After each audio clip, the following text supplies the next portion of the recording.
Hi മച്ചമാരെ, എല്ലാവർക്കും പുതിയൊരു വീഡിയോയിലേക്ക് സ്വാഗതം. അപ്പം ഞാൻ ഇന്ന് രാവിലെ കൊല്ലത്ത് സർവീസിന് വന്നിട്ട് അതാ ഇപ്പോൾ ഒന്ന് പണിതാണ് ഇപ്പോഴാണ്.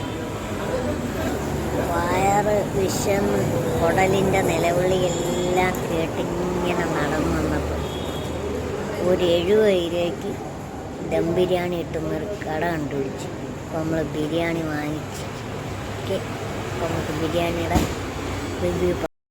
മച്ചമാരെ, ഞാൻ പറഞ്ഞ കട ഇതാണ്. 70 രൂപയ്ക്ക് ബിരിയാണി കിട്ടുന്ന വഴിയോരത്തുള്ള കടയാണ്. സംഭവം ഈ കടയ്ക്ക് വേറൊരു പ്രത്യേകതയുണ്ട്. പക്ഷേ 70 രൂപയുടെ ബിരിയാണി എന്ന് വെച്ച് കഴിഞ്ഞാൽ കഴിച്ച് നോക്കിയിട്ട് എൻ്റെ അഭിപ്രായം പറയാൻ പറ്റൂ. ഇവിടെ പൊരിഞ്ഞ കച്ചവടമാണ്. ഇവിടുത്തെ ഒരു പ്രത്യേകതയുള്ളൊരു വീഡിയോ ഞാൻ അടുത്തെന്തരി ഇടുന്നതായിരിക്കും. അപ്പോൾ നമുക്ക് ബിരിയാണീൻ്റെ റിവ്യൂയിലോട്ട് പോകാം. ഓക്കെ ഗൈസ്, 70 രൂപയുടെ ബിരിയാണി അങ്ങനെ നമ്മൾ കൊണ്ടുവന്ന് കഴിക്കാൻ പോവുകയാണ്. 70 രൂപയുടെ ബിരിയാണിക്കകത്ത് ഒരു സലാഡുണ്ട്, കച്ചമ്പർ സലാഡ്, തൈരൊഴിക്കാത്ത സലാഡ്, നാരങ്ങ അച്ചാറുണ്ട്. നാരങ്ങ അച്ചാർ ഞാൻ കണ്ടതാണ് ഗൈസ്. അവിടെ ഒരു കുപ്പി നിറച്ച് നാരങ്ങ അച്ചാർ, അതിൽ നിന്ന് എടുത്ത ഒരു പാക്കേജിന് എത്ര പീസ് ചിക്കൻ ഉണ്ടെന്ന് നോക്കാം ഗൈസ്.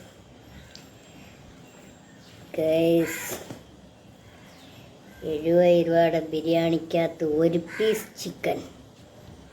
ഓക്കെ, പിന്നെ കുറച്ച് അരപ്പ്. ഇത് സവാള മാത്രമേ ഉള്ളൂ ഗൈസ്. 70 രൂപയുടെ ബിരിയാണിക്കകത്ത് പിന്നെ എന്ത് കൊടുക്കണോടോ എന്നായിരിക്കും ചോദ്യം, ഇല്ലേ? ഇതൊരുമാതിരി നെച്ചോറ് കറി പോലത്തെ ബിരിയാണി. എന്തോ ഗൈസ്, സവാളക്കകത്ത് ഉപ്പുമുളക് ഇട്ട് വെച്ചേക്കുവാന്ന് നോക്കാം ഗൈസ്.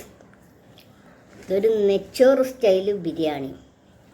70 രൂപയ്ക്ക് വെറുത്തെന്ന് പറയാൻ പറ്റില്ല, എങ്കിലും ഒരു വിശപ്പുള്ള ഒരാൾക്ക് കയറിയിരുന്ന് കഴിക്കാം. നല്ല കുഞ്ഞി അരിയാണ്.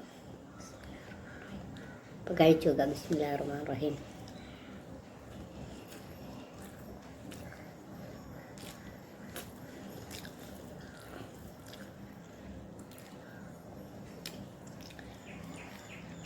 ഗൈസ് പോരാ ഗൈസ്, ബിരിയാണിയാണെന്നൊന്നും പറയാൻ പറ്റത്തില്ല, ഇത് നെച്ചോറാണെന്നും പറയാൻ പറ്റത്തില്ല.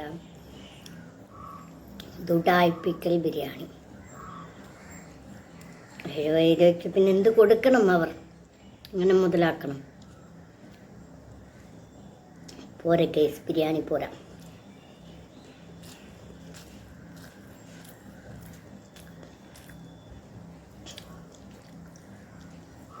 ഇറച്ചിയൊന്നും വെന്തട്ട പോലും ഇല്ല ഗൈസ്, പിച്ചിട്ട് വരുന്നില്ല.